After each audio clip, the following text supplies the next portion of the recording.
हस् जय नेपाल। म डिएसपी हरिबहादुर बस्नेत। जिल्ला प्रहरी कार्यालय पर्साले हाम्रो 70औं प्रहरी दिवस हर्षोल्लासका साथ मनाइरहेका छौँ र अहिलेको विशेष परिस्थितिमा पनि हामी नेपाल प्रहरीले प्रहरी दिवस जस्तो एउटा हाम्रो महत्त्वपूर्ण कार्यक्रम विभिन्न कार्यक्रमहरू आयोजना गरेर मनाइरहेका छौँ। यही क्रममा हिजो हामीले यस पर्सा जिल्लाभित्र रहेका मठ मन्दिरहरू सरसफाई कार्यक्रम सम्पन्न गर्यौं, जसमा यस जिल्ला प्रहरी कार्यालय र यसका मातहतमा रहेका प्रहरी हाम्रा इकाइहरूले सो कार्यक्रम सम्पन्न गरिसकेका छन्। आज हामीले रक्तदान कार्यक्रम राखेका छौँ, जसमा अहिले 70 जनाभन्दा बढी स्थानीय व्यक्तित्वहरू, नेपाल प्रहरीका सकल दर्जा र अन्य यस पर्सा जिल्लाभित्र बसोबास गर्ने विभिन्न क्षेत्रमा कार्यरत व्यक्तित्वहरूसहित हामीले 70 जनाभन्दा बढी व्यक्तिहरूले चाहिँ रक्तदान गरिसक्नु भएको छ। यसै क्रममा भोलि हाम्रो मुख्य कार्यक्रम हुन्छ, जसमा अमर प्रहरी को प्रतिमामा श्रद्धाञ्जली सभा हुन्छ। सुरुमा त्यहाँ सलामी हुन्छ। त्यसपछि हामी अमर प्रहरी परिवारलाई दोसल्ला उडाएर उहाँहरूलाई सम्मान गर्छौँ, अमर प्रहरी परिवारलाई। र अन्तमा हाम्रो कार्यक्रम चाहिँ दिवा खाना पश्चात चाहिँ सम्पन्न हुन्छ। धन्यवाद। हस्, धन्यवाद। साह्रै महत्त्वपूर्ण प्रश्न राख्नुभयो।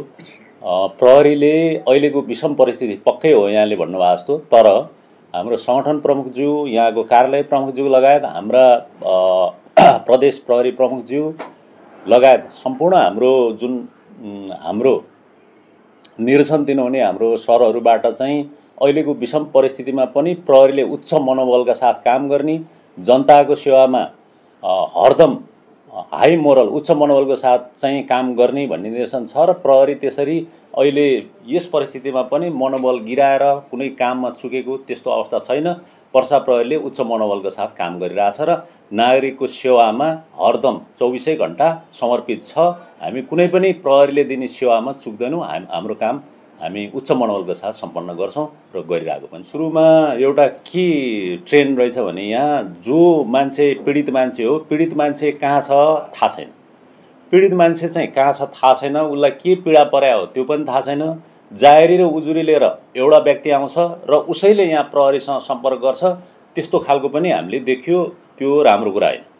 र यो अवस्थामा चाहिँ अहिले बिचौलियालाई निषेध भनेको चाहिँ के हो भने, जो मान्छे पीडित हुनुहुन्छ उहाँ स्वयं उपस्थित हुँदा राम्रो हुन्छ र उहाँ हुनुपर्छ। उहाँको पछाडि कोही व्यक्ति चाहिँदैन। र प्रहरी कहाँ उजुरी दिन कुनै पैसा पनि लाग्दैन, कुनै दस्तुर लाग्दैन।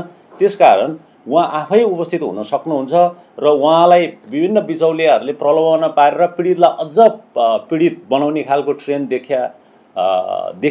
देखिन आएकोले अहिलेका हाम्रो कार्यालय प्रमुखले चाहिँ के गर्नुभएको छ, अथवा पर्सा प्रहरी प्रमुखले भन्दा बिचौलियालाई निषेध गर्नुभएको छ। यसको मतलब के हो भन्दाखेरि पीडित स्वयं उपस्थित भएर आफ्नो पीडा राख्नुहुन्छ र उहाँहरूलाई चाहिँ प्रहरीले उच्च मनोबलको साथ उहाँको पीडाको सम्बोधन गर्छ। त्यसको लागि उहाँले कुनै व्यक्तिको साथ लिएर आउनु पर्दैन, कुनै बिचौलियाको साथ लिएर आउनु पर्दैन र उहाँलाई झन् बढी पीडित हुनबाट जोगाउनको लागि चाहिँ अहिले हामीले यो गरे हौँ। यो चाहिँ मैले थाहा पाएसम्म नेपाल प्रहरी यो जुन हिजोको छापामा अस्तिको जुन घटनामा नेपाल प्रहरीको पछि मात्रै नेपाल प्रहरीले प्रवेश गरे हो र त्यो इन्फर्मेसन र त्यहाँको जुन हामीले छापामारीको काम भयो त्यसमा के भएको छ मैले डिटेल बुझ्नु पाएको छैन।